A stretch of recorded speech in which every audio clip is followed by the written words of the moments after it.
ব্যারাকপুর তার গড়, রাজ্যের বিরোধী দলনেতার কাছের লোক বলে পরিচিত। পদ্ম শিবির থেকেই সাংসদ হয়েছেন, তারপর ফুল বদল করে নিজের পুরনো দল তৃণমূলে ফিরেছিলেন। কিন্তু সেই ফেরাও শেষ ফেরা নয়। 24-এর নির্বাচনে তৃণমূল প্রার্থী তালিকা প্রকাশ করতেই সুর বদলাতে শুরু করেছিলেন অর্জুন সিং। অতএব ভোট আবহেই ফের ফুল বদল।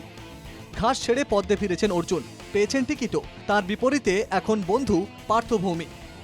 সেই অর্জুনকে এবার প্রশংসা চিঠি দিলেন খোদ প্রধানমন্ত্রী নরেন্দ্র মোদী। ব্যারাকপুরের শিল্পের উন্নয়নে প্রচুর কাজ করেছেন অর্জুন। শ্রমিকদের কথা তুলে ধরেছেন সংসদে, চিঠিতে উল্লেখ মোদীর। প্রধানমন্ত্রীর চিঠি পেয়ে আপ্লুত বিজেপি প্রার্থী। আমার শুভেচ্ছা জানিয়েছেন যাতে আমি ভালো করে লড়তে পারি। উনি আমাকে আমার এখানে এসে পাবলিক রাইডিংকে অ্যাড্রেস করেছে। কবি লিখেছিলেন, মোর নাম এই বলে খ্যাত হোক আমি তোমাদেরই লোক।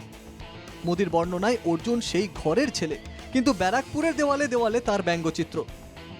সঙ্গে লেখা, নো ভোট টু মার্ডারার। খুনিকে একটাও ভোট নয়। পোস্টার কে বা কারা দিয়েছেন তা স্পষ্ট নয়, যদিও বিজেপি বল ঠেলেছে তৃণমূলের কোর্টেই।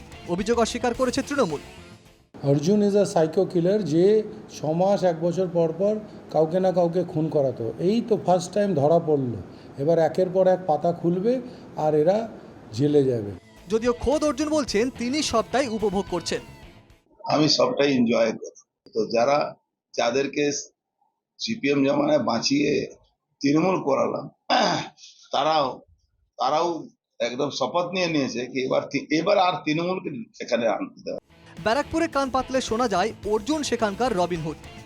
বদনাম এবং সুনাম দুই তার ছায়াসঙ্গীর মতো। বারবার দলবদল করেছেন, তৃণমূলের থেকে তার অপূরণীয় ক্ষতি হয়েছে। সেই কথা নিজের মুখেই বলেছিলেন অর্জুন। তার দপ্তর থেকে ধীরে ধীরে সরেছিল মমতা অভিষেকের ছবি, বদলে জায়গা নিয়েছিল মোদীর শংসাপত্র। এবার তিনি পাকাপোক্তভাবে মোদীর পরিবারের অংশ। আত্মবিশ্বাসী, বন্ধু পার্থকে তিনি ঠিকই হারাবেন। মোদী বার্তা সেখানে অক্সিজেন তার কাছে। 4 জুন কি তবে লক্ষ্যভেদ করবেন অর্জুন? ব্যারাকপুর থেকে দেবপ্রিয় সরকারের রিপোর্ট, এনকেটিভি বাংলা।